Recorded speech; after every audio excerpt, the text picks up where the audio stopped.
햇살이 따뜻하게 들어옵니다.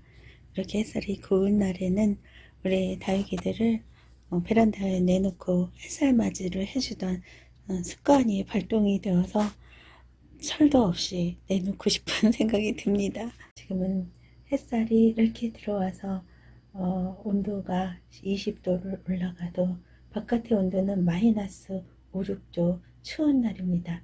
절대 속아서는 안 되는 거죠. 요즘 다육맘들의 고생이 너무 심하세요. 어떤 분은 몸살이 날 정도로 고생한다고 하셨는데요. 다 한파 때문에 일어나는 일이죠. 오늘 어떤 분의 댓글에서도 6아이가 냉해를 입었어요 라는 댓글 있더라고요.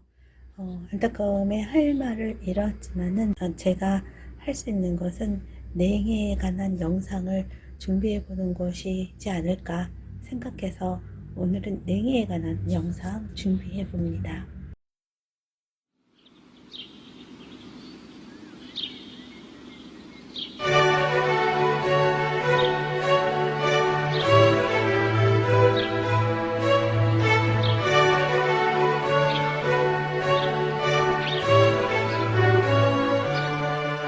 냉해를 입지 않으려면 제일 먼저 신경 써야 될 것이 무엇일까요?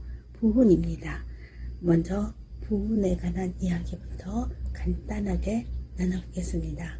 제가 다육생활을 오래 하지도 않았고 겨울을 견뎌 보지도 않았어요. 그래서 한파, 냉해 이런 단어들이 저에게도 무척 낯설기만 한데요.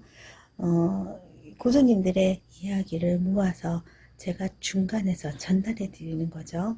제가 11월 달에 옥상에서 아이들을 기르면서 면밀히 온도 체크를 해보니까요. 옥상에서의 온도는 평상시 일기예보에서 말하는 온도하고는 엄청난 차이가 났습니다. 예를 들어서 그 영하 3도라고 하면은 옥상의 온도는 10도라고 생각해야 되더라고요. 특히 우리 집은 북한산 자락에 있어서 서울에서 조금 온도가 낮은 편이에요. 한겨울에 눈이 내리면 잘 녹지 않는 곳이거든요. 그래서 저는 과감하게 포기하고 아이들을 집 안으로 들였어요. 여기 사용하지 않는 거실을 몽땅 빌려서 아이들을 놓고 창문을, 이중 창문을 떼어냈죠. 평상시에는 이 이중 창문에 뽁뽁이를 대고 보온을 하겠다고 수선을 풀었을 텐데요. 있던 창문마저 떼어내고 아이들 햇살 맞이에 분주합니다. 이중창일 때, 또 창이 하나일 때 온도 차이가 무척 심합니다.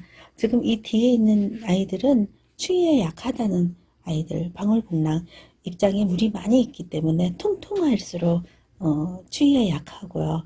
이 라울도 마찬가지죠. 입장이 둥글둥글하고 그 안에 그 물이 많이 흡입되었어요. 그래서 이 추위에 약하고요. 당인 입장이 말라 있습니다. 얇아요. 그래서 추위에 약하고, 또 여기 그 수연이, 이 아이 역시 입장이 어렸을 때는 얇다가 나이가 먹으면 통통해지잖아요. 수연이도 더 그 추위에 약하다고 합니다.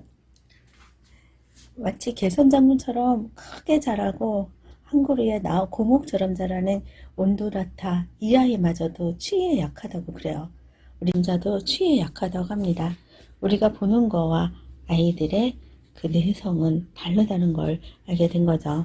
이번에 글을 보면 분갈이 해준 아이들이 냉해를 더 잘 입어요 라는 글이 있어요. 그거는 당연하지 않을까요? 집을 옮겼을 때, 이사를 했을 때 우리도 피곤해서 몸살을 앓게 하잖아요. 이 아이들도 뿌리를 건드리고 새로운 그 집에 들였을 때 체력이 많이 약해져 있어요. 그런 아이들 저는 안쪽에다 놨습니다. 그리고 저 앞에 있는 아이들도 좀 분갈이 해준 지 오래 안 된 아이들은 밤에 신문을 덮어놔요.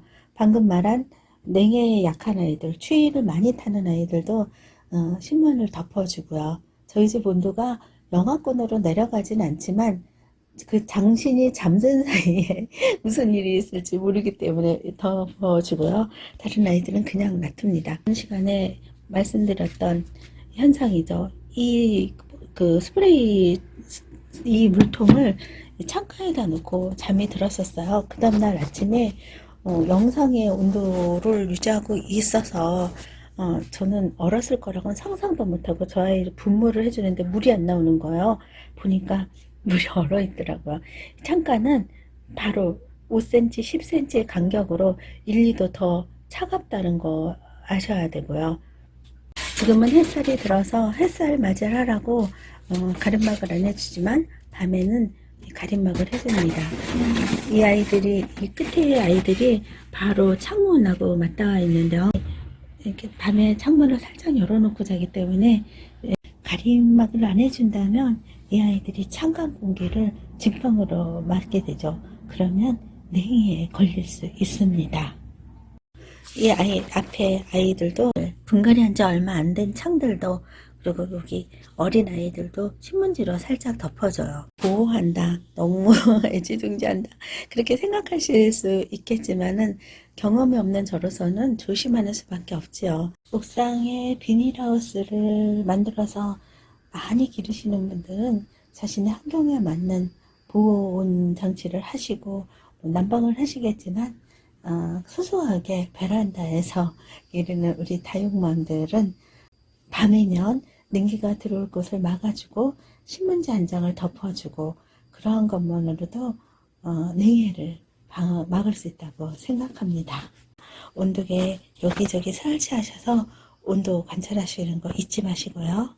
잠깐의 실수로 또는 예상치 못한 일로 냉해를 입었을 때 대처하는 방법에 따라 아이를 살릴 수가 있습니다.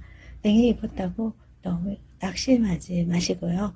한번 다음과 같은 대처로 회복시켜 보시기 바랍니다. 냉해를 입었을 때 입장이 물러지죠. 투명해집니다.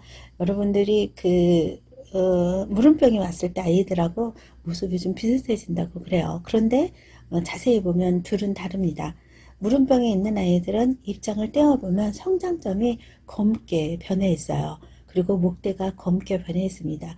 물관을 타고 세균이 침투해서 성장점을 오염시키는 거죠. 그래서 그 아이들은 회생이 불가합니다.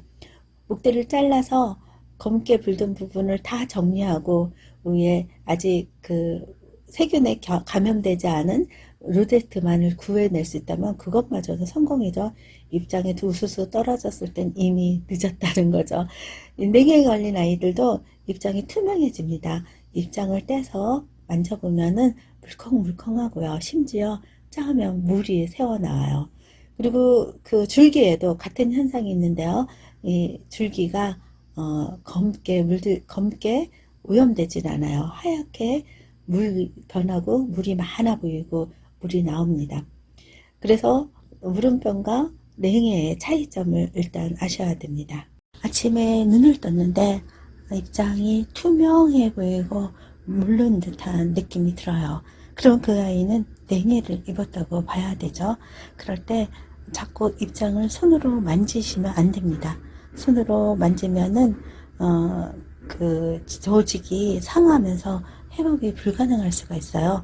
그러니 그 아이를 조심스럽게 들어서 따뜻한 곳으로 옮겨줍니다. 이 따뜻한 곳으로 옮겨줄 때 온도 차이가 심하게 나면은 아픈 아이에게 더 아픔을 준다고 그래요. 그래서 돌아오지 못하는 강을 건너게 하기 때문에 3도 차이가 나지 않도록 그렇게 온도를 조심하셔야 됩니다. 만약에 영하권에서 영하 1, 2도에서 아이가 얼었다 하면은 영상 3도 이하로 만들어 주시면 좋습니다. 영상 3도 이상의 곳으로 옮기시는 거는 아이에게 해가 된다고 그래요. 따뜻한 곳에 두시고 아이가 스스로 회복하기를 기다려주는 거죠. 다육이는 강인한 생명력을 가지고 있습니다. 그 아이의 그 힘을 믿고 기다림의 미학을 발휘할 순간인 거죠. 만약에 입장이 물러서 회복이 불가능하다 그럴 때는 입장을 떼어주시면 돼요. 그리고 가지를 보기에 좀 안타까워도 그 가지를 잘 따뜻한 곳에 놔두면은 아이가 다시 살아나서 입장이 나고 더 풍성해질 수 있습니다. 그런데 입장을 떼었을 때 가지가 좀 물렁하다 싶을 땐 가지를 한번 눌러보세요. 물이 나오면은 가지도 얼었던 거죠. 가지가 얼었을 때는 가지를 쳐주는데요. 얼지 않은 데까지 쳐서 잘라서 보관하시는 거 아시죠? 끝까지 가지가 얼은 것 같다. 그럴 때는 뿌리를 뽑아 보십시오. 뿌리가 얼었는지 안 얼은지 확인을 하시고, 안 얼었다면 조금 기대를 하시고 한 곳에 놔두시는 거, 속상하니까 따뜻한 곳에, 안 보이는 곳에 놔두시면 되죠. 혹시 냉해를 입으셨다 하더라도 너무 실망하지 마시고요. 따뜻한 곳에 아이들을 보관하고 기다려주세요. 그러면 더 아름다운 모습으로 여러분에게 더 큰 기쁨을 주실 거예요. 비가 춥습니다. 여러분도 아이들도 모두 건강한 겨울나기 되시기 바랍니다. 감사합니다.